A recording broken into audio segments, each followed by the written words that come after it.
అందరికీ praise దిలాడండి. 1 year Bible completion అనే పవిత్ర ప్రయాణంలో నాతో కలిసి వస్తున్న అందరికీ సుస్వాగతం. ఈరోజు మన ప్రయాణంలో 132వ రోజైన మే 12వ తేదీ వాక్యాంశాలు ఎస్తేరు 7 నుంచి 9 అధ్యాయాలను ప్రార్థనాపూర్వకంగా మొదలు పెడదాం. మా ప్రియ పరలోకపు తండ్రి, మీ జీవవాక్యంతో మమ్మల్ని మరొకసారి మీ పాదాల చెంతకు తీసుకొచ్చినందుకు హృదయమార వందనాలు. వినగలిగే చెవి, గ్రహించగలిగే హృదయాన్ని మీరు మాకు అనుగ్రహించండి. మీ ఏర్పాట్లో ఉన్న ప్రతి ఒక్కరి మీద మీ సొంత సమయంలో మీ కృపని చూపించే తండ్రి, మీకు హృదయమార వందనాలు చెల్లిస్తున్నాను. ఈ వాక్య భాగాలు వింటున్న ప్రతి ఒక్కరి హృదయాన్ని మీ సమాధానంతో నింపమని ప్రభువు పేరట ప్రార్థిస్తున్నాను తండ్రి. ఎస్తేరు గ్రంథము 7వ అధ్యాయము. రాజును హామానును రాణి అయిన ఎస్తేరు నొద్దకు విందునకు రాగా, రాజు, ఎస్తేరు రాణి, నీ విజ్ఞాపన ఏమిటి? అది నీకు అనుగ్రహింపబడును. నీ మనవి ఏమిటి? రాజ్యములో సగము మట్టుకైనను నీకు అనుగ్రహించదనని 2వ నాడు ద్రాక్షారసపు విందులో ఎస్తేరుతో అనెను. అప్పుడు రాణి అయిన ఎస్తేరు ఇలాగు ప్రత్యుత్తరమిచ్చెను. రాజా, నీ దృష్టికి నేను దయపొందిన దానినైన ఎడల రాజువైన తమకు సమ్మతి అయితే నా విజ్ఞాపనను బట్టి నా ప్రాణమును, నా మనవిని బట్టి నా జనులను నాకు అనుగ్రహింపబడదురుగాక. సంహరింపబడుటకును హతము చేయబడి నశించుటకును నేనును నా జనులను కూడా అమ్మబడిన వారము. మేము దాసులముగాను దాసురాండ్రముగాను అమ్మబడిన ఎడల నేను మౌనముగా నుందును. ఏలయనగా మా విరోధిని తప్పించుకొనుటకై మేము రాజునగు తమరిని శ్రమపరచుట యుక్తము కాదు. అందుకు రాజైన అహష్వరేషు ఈ కార్యము చేయుటకు తన మనసు దృఢపరుచుకున్నవాడెవడు? వాడేడి అని రాణియగు ఎస్తేరును అడగగా, ఎస్తేరు, మా విరోధియగు ఆ పగవాడు దుష్టుడైన ఈ హామానే అనెను. అంతటా హామాను రాజు ఎదుటను రాణి ఎదుటను భయక్రాంతుడాయను. రాజు ఆగ్రహముంది ద్రాక్షారసపు విందును విడిచి నగరు వనమునకు పోయెను. అయితే రాజు తనకు ఏదో హాని చేయను ఉద్దేశించనని హామాను తెలుసుకొని రాణి అయిన ఎస్తేరు ఎదుట తన ప్రాణము కొరకు విన్నపము చేయుటకై నిలిచెను. నగరు వనములో నుండి ద్రాక్షారసపు విందు స్థలమునకు రాజు తిరిగిరాగా, ఎస్తేరు కూర్చుండియున్న శయ్య మీద హామాను పడియుండుట చూచి, వీడు ఇంటిలో నా సముఖము ఎదుటనే రాణిని బలవంతము చేయునా అని చెప్పెను. ఆ మాట రాజు నోట రాగానే బంటులు హామాను ముఖమునకు ముసుగు వేసిరి. రాజు ముందర నుండు షండులలో హర్బోనా అనునొకడు, ఏలినవాడా చిత్తగించుము, రాజు మేలు కొరకు మాటలాడిన మొర్దుకైని ఉరితీయుటకు హామాను చేయించిన 50 మూరల ఎత్తుగల ఉరికొయ్య హామాను ఇంటి వద్ద నాటబడి ఉన్నదనగా, రాజు దాని మీద వాని ఉరితీయుడని ఆజ్ఞ ఇచ్చెను. కాగా హామాను మొర్దుకైకి సిద్ధపరిచిన ఉరి కొయ్య మీద వారు అతనినే ఉరితీసిరి. అప్పుడు రాజు యొక్క ఆగ్రహము చల్లారెను. ఎస్తేరు గ్రంథము 8వ అధ్యాయము. ఆ దినమున రాజైన అహష్వేరోషు యూదులకు శత్రువుడైన హామాను ఇంటిని రాణి అయిన ఎస్తేరునకిచ్చెను.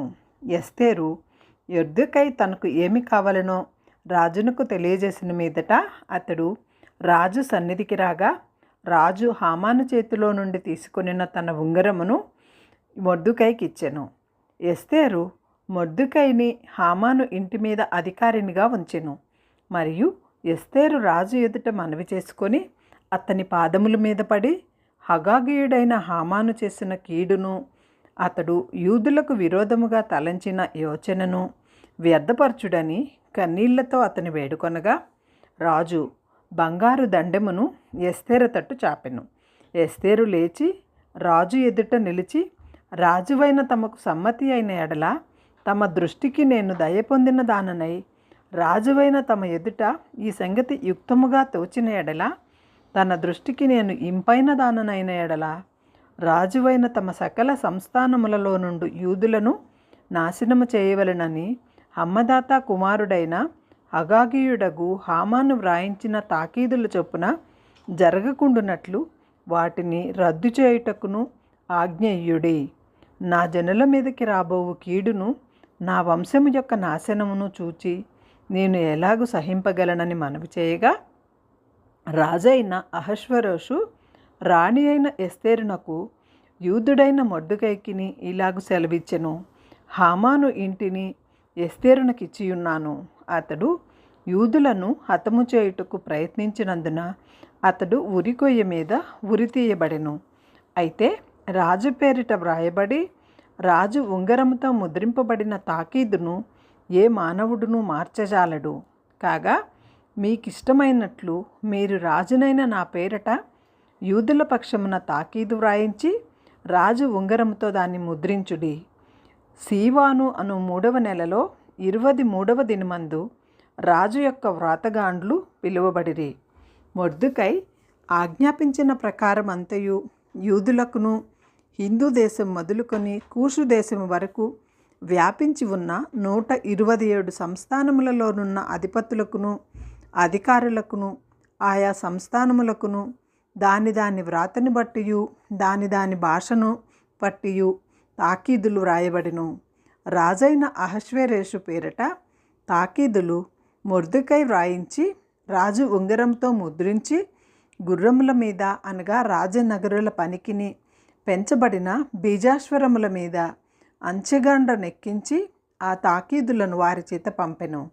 రాజైన అహష్వేరోషు యొక్క సంస్థానములన్నింటిలో ఒక్క దినమందే అనగా ఆదారు అను 12వ నెల 13వ దినమందే ప్రతి పట్టణమునందుండు యూదులు కూడుకొని తమ ప్రాణములు కాపాడుకొనుటకును ఆయా ప్రదేశములలో నుండి తమ విరోధులకు జనుల సైనికులందరినీ శిశువులను స్త్రీలను కూడా సంహరించి హతము చేసి నిర్మూలపరిచి వారి వస్తువులను కొల్లపెట్టుటకు రాజు యూదులకు సెలవిచ్చినని దాని యందు రాయబడెను.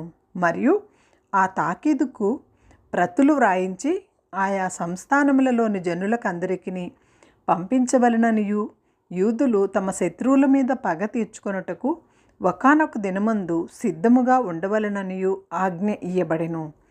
రాజనగర పనికి పెంచబడిన బీజాశ్వముల మీద నెక్కించి అంచెగాండ్రు రాజు మాట వలన ప్రేరేపింపబడి అతి వేగముగా బయలుదేరిరి. ఆ తాకీదు షూషాను కోటలో ఇయ్యబడెను. అప్పుడు మొర్దెకై ఊదావర్ణమును తెలుపు వర్ణమును గల రాజవస్త్రమును బంగారపు పెద్ద కిరీటమును అవిసెనారతో చేయబడిన ధూమ్ర వర్ణము గల రక్తములను ధరించుకొనిన వాడై రాజు సముఖము నుండి బయలుదేరెను.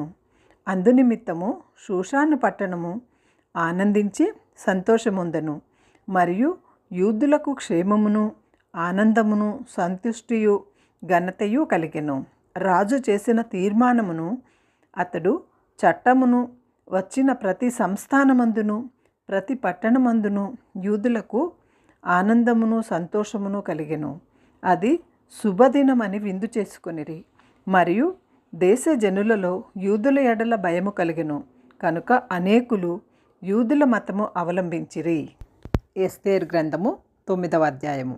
రాజు చేసిన తీర్మానమును చట్టమును నెరవేరు కాలము వచ్చినప్పుడు ఆదారు అను 12వ నెల 13వ దినమున యూదులను జయింపగలుగుదమని వారి పగవారు నిశ్చయించుకొనిన దినము ననే యూదులు తమ పగవారి మీద అధికారము నొందినట్లు అగుపడిరి. యూదుల రాజైన అహష్వేరోషు యొక్క సంస్థానములన్నింటిలో నుండు పట్టణములయందు తమకు కీడు చేయవలనని చూచిన వారిని హతము చేయుటకు కూడుకొనిరి. వారిని గూర్చి సకల జనులకు భయము కలిగినందున ఎవరునూ వారి ముందు నిలవలేకపోయిరి. మొర్దెకైని గూర్చిన భయము తమకు కలిగినందున సంస్థానముల యొక్క అధిపతులను అధికారులను ప్రభువులను రాజు పని నడిపించువారును యూదులకు సహాయము చేసిరి. మొర్దెకై రాజు యొక్క నగరులో గొప్పవాడాయెను. ఈ మొర్దెకై అనువాడు అంతకంతకు గొప్పవాడగుట చేత అతని కీర్తి సంస్థానములన్నింటి యందు వ్యాపించెను. యూదులు తమ శత్రువులనందరినీ కత్తివాత హతము చేసి వారిని నాశనం చేసి మనస్సు తీరా తమ విరోధులకు చేసిరి. షూషాను కోటయందు యూదులు 500 మందిని చంపి నాశనము చేసిరి. హమ్మదాత కుమారుడైన యూదులకు శత్రువగు హామాను యొక్క 10 మంది కుమారులైన వర్షందాత, దల్బోను, అస్పాత, పాతార, అదెల్య, అరీదాము, పర్మష్మ, అరీసై, అరీదై, వైజాత అని వారిని చంపిరి. అయితే కొల్ల సొమ్ము వారు పట్టుకొనలేదు. ఆ దినమున షూషాను కోటయందు చంపబడిన వారి లెక్క రాజునకు తెలియజెప్పగా, రాజు రాణి అయిన ఎస్తేరుతో, యూదులు షూషాను కోటయందు 500 మందిని, హామాను యొక్క 10 మంది కుమారులను బొత్తిగా హతము చేసి నాశనము చేసి ఉన్నారు. రాజు యొక్క కొదువ సంస్థానములలో వారు ఏమి చేసి ఉందురో ఇప్పుడు నీ మనవి ఏమిటి? అది నీకు అనుగ్రహింపబడును. నీవు ఇంకను అడుగునదేమి? అది దయచేయబడునని సెలవీయగా, ఎస్తేరు రాజువైన తమకు సమ్మతమైన ఎడల ఈ దినము జరిగిన చొప్పున షూషానునందున్న యూదులు రేపును చేయనట్లుగాను, హామాను యొక్క 10 మంది కుమారులు ఉరికొయ్య మీద ఉరితీయింపబడినట్లుగాను సెలవీయుడనెను. అలాగు చేయవచ్చని రాజు సెలవిచ్చెను. షూషానులో ఆజ్ఞ ప్రకటింపబడెను. హామాను యొక్క 10 మంది కుమారులు ఉరితీయింపబడిరి. షూషానునందున్న యూదులు ఆదారు మాసమున 14వ దినమందు కూడుకొని షూషానునందు 300 మందిని చంపిరి. అయితే వారు కొల్ల సొమ్ము పట్టుకొనలేదు. రాజు సంస్థానముల నుండు తక్కిన యూదులు కూడుకొని తమ ప్రాణములను రక్షించుకొనుటకై పూనుకొని ఆదారు మాసము 13వ దినమందు తమ విరోధులలో 75,000 మందిని చంపిరి. తమ పగవారి వలన బాధ లేకుండా నెమ్మది పొందిరి. అయితే వారును కొల్ల సొమ్మును పట్టుకొనలేదు. 14వ దినమందును వారు నెమ్మది పొంది విందు చేసుకొనుచు సంతోషముగా ఉండిరి. షూషానునందున్న యూదులు ఆ మాసమందు 13వ దినమందును 14వ దినమందును కూడుకొని 15వ దినమందు నెమ్మది పొంది విందు చేసుకొనుచు సంతోషముగా ఉండిరి. కాబట్టి ప్రాకారములు లేని ఊర్లలో కాపురమున్న గ్రామవాసులైన యూదులు ఆదారు మాసము 14వ దినమందు సంతోషముగా నుండి అది విందు చేయదగిన శుభదినం అనుకొని ఒకరికొకరు బహుమతులను పంపించుకొనుచూ వచ్చిరి. మొర్దెకై ఈ సంగతులను గూర్చి రాజైన అహష్వేరోషు యొక్క సంస్థానములన్నింటికి సమీపముననేమి దూరముననేమి నివసించిన యూదులకందరికీ పత్రికలను పంపి, యూదులు తమ పగవారి చేత బాధపడక నెమ్మది పొందిన దినములనియు, వారి దుఃఖము పోయి సంతోషము వచ్చిన నెల అనియు, వారు మూల్గుట మానిన శుభదినమనియు ప్రతి సంవత్సరము ఆదారు నెల యొక్క 14వ దినమున 15వ దినమున వారు ఆచరించుకొనిరి.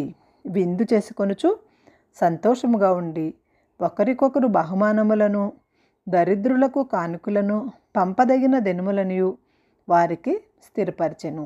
అప్పుడు యూదులు తాము ఆరంభించిన దానిని మొర్దెకై తనకు వ్రాసిన ప్రకారముగా నెరవేర్చుదమని ఒప్పుకొనిరి. యూదులకు శత్రువగు హమ్మదాత కుమారుడైన అగాగీయుడగు హామాను యూదులను సంహరింపదలిచి వారిని నాశనపరిచి నిర్మూలము చేయవలెనని పూరు అనగా చీటి వేయించి ఉండగా, ఎస్తేరు రాజు ఎదుటికి వచ్చిన తరువాత రాజు అతడు యూదులకు విరోధముగా తలపెట్టిన చెడు యోచన తన తల మీదకే వచ్చినట్లుగా చేసి, వాడును వాని కుమారులను ఉరికొయ్య మీద ఉరితీయబడినట్లుగా ఆజ్ఞ వ్రాయించి ఇచ్చెను. కావున ఆ దినములు పూరు అను పేరును బట్టి పూరీము అనబడెను. ఆ ఆజ్ఞలో వ్రాయబడిన మాటలన్నిటిని బట్టియు, ఈ సంగతిని బట్టియు, తాము చూచిన అంతటిని బట్టియు, తన మీదికి వచ్చిన దానిని బట్టియు యూదులు ఈ 2 దినములను గూర్చి వ్రాయబడిన ప్రకారముగా ప్రతి సంవత్సరము వాటి నియామక కాలములను బట్టియు వాటిని ఆచరించదమనుకొనియు, ఈ దినములు తరతరములుగా ప్రతి కుటుంబంలోనూ ప్రతి సంస్థానములోనూ ప్రతి పట్టణములోనూ జ్ఞాపకము చేయబడినట్లుగా ఆచరించదమనుకొనిరి. పూరీము అనే దినములు యూదులు ఆచరింపకయు తమ సంతతి వారి వాటిని జ్ఞాపకం ఉంచుకొనకయు మానకుండునట్లు నిర్ణయించుకొని, ఆ సంగతిని మరచిపోకుండునట్లు తమ మీదను తమ సంతతి వారి మీదను తమతో కలుసుకొనిన వారి మీదను ఇది ఒక బాధ్యతగా ఉండునని ఒప్పుకొనిరి. అప్పుడు పూరీమును గూర్చి వ్రాయబడిన ఈ 2వ ఆజ్ఞను దృఢపరచుటకు అబీహయలు కుమార్తెయగు రాణియునైన ఎస్తేరును యూదుడైన మొర్దెకైను ఖండితముగా వ్రాయించిరి. మరియు యూదుడైన మొర్దెకైను రాణి అయిన ఎస్తేరును యూదులకు నిర్ణయించిన దానిని బట్టి వారు ఉపవాస విలాప కాలములు ఏర్పరచుకొని అది తమ మీదను తమ వంశపు వారి మీదను ఒక బాధ్యత అని ఎంచుకొని వాటిని జరిగించదమని ఒప్పుకొనిన ప్రకారముగా ఈ పూరీము అను పండుగ దినములను స్థిరపరచుటకు అతడు అహష్వేరోషు యొక్క రాజ్యమందుండు 127 సంస్థానములలోనున్న యూదులకందరికీ వారి క్షేమమును కోరునట్టు విశ్వాస స్వార్థములగునట్టు మాటలు గల పత్రికలు పంపెను. ఈలాగున ఎస్తేరు యొక్క ఆజ్ఞ చేత ఈ పూరీము యొక్క సంగతులు స్థిరమై గ్రంథములో వ్రాయబడెను.